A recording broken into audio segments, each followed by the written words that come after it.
امام الانبیاء تاجدار مدینہ صلی اللہ تعالی علیہ وسلم نے اعلان فرما دیا، لوگوں جس نے حج کرنا ہو، عمرہ کرنا ہو، میں پاک پیغمبر کے ساتھ چلے۔ آئندہ سال پتہ نہیں زندگی ملے یا نہ ملے، ہم حج کر سکے یا نہ کر سکے۔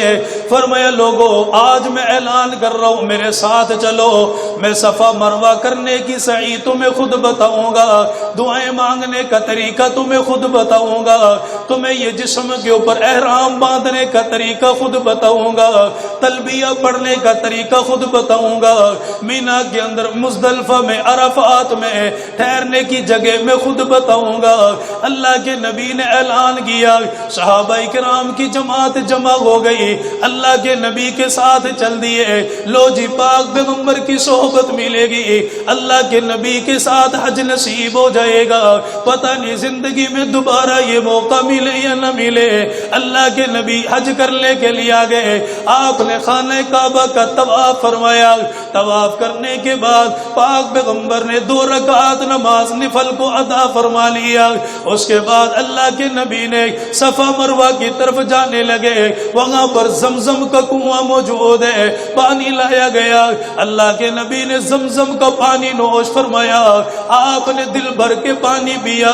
پانی پینے کے بعد حضرت عباس اپنے چچا کو بلا لیا، اور بلانے کے بعد فرمایا چچا وہ چمڑے کا پیالہ تمہارے پاس موجود ہے، وہ چمڑے کا بنا ہوا ایک تھیلا تمہارے پاس موجود ہے، اسے لے کر میرے پاس آؤ۔ آپ کا چچا آپ کے پاس آ گیا۔ اللہ کے نبی کیا کرو گے؟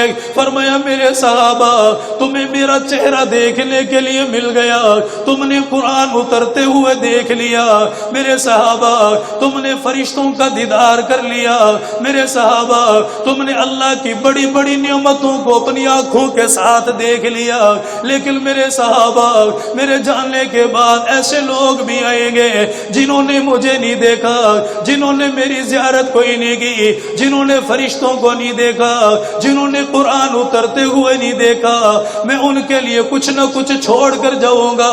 اللہ کے نبی کیا چھوڑ کر جاؤ گے؟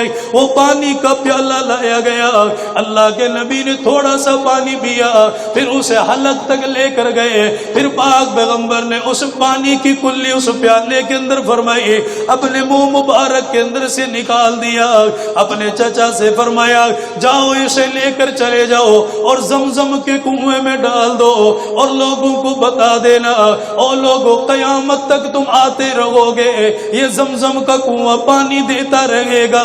فرمایا اس میں شفا رکھی گئی، پاک پیغمبر کا لعاب مل گیا۔ فرمایا تمہیں میرا چہرہ ملا، آخری لوگوں کو یہ نعمت نہیں ملے گی، کم سے کم انہیں پاک پیغمبر کے منہ مبارک کا جھوٹا پانی نصیب ہو جائے گا۔